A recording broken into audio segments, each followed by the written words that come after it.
Pour continuer avec les fonctions cognitives du cerveau, aujourd'hui nous vous parlerons du langage. À commencer avec l'ère de Wernicke pour la compréhension de la parole. L'ère de Wernicke a été découverte par Karl Wernicke, un neurologue et psychiatre allemand, 10 ans après celle de Broca.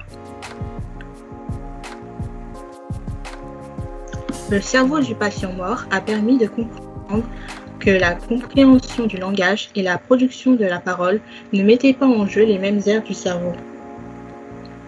La fonction de cette aire est connue par les liaisons dans l'hémisphère gauche de son cerveau.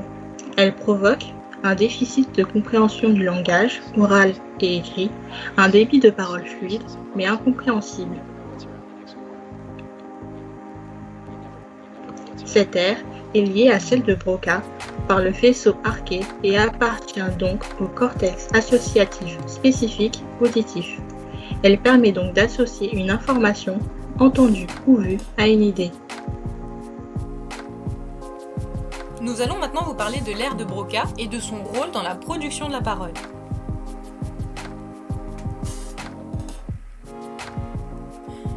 L'aire de Broca est la première région du cerveau à laquelle nous avons associé une fonction cognitive. Elle a été découverte en 1861 par le chirurgien français Paul Broca. Le patient mort sur lequel on avait fait cette découverte avait une aphasie, c'est-à-dire des troubles du langage. Cependant, il comprenait ce qu'on lui disait ou écrivait et n'avait pas d'autres troubles physiques, donc sa langue et sa bouche étaient en bon état.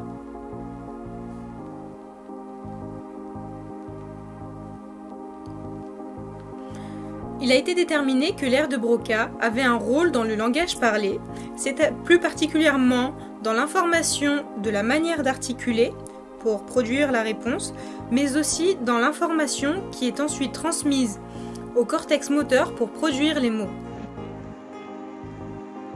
Pour terminer, nous avons l'aire motrice, qui est subdivisée en 3 parties avec le cortex prémoteur, l'aire motrice supplémentaire, et enfin le cortex moteur primaire.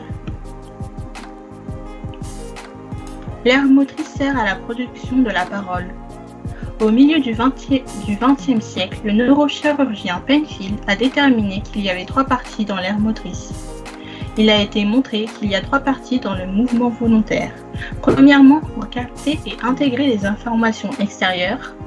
Deuxièmement, pour planifier la réponse. Troisièmement, pour réaliser la réponse. Le cortex moteur primaire coordonne la réalisation du mouvement volontaire réalisé par les muscles des membres, du visage et d'autres parties du corps. On a ainsi le mouvement des muscles faciaux, ce qui contribue à la production de la parole. L'aire motrice sert également à la planification de la réponse, avec le cortex prémoteur.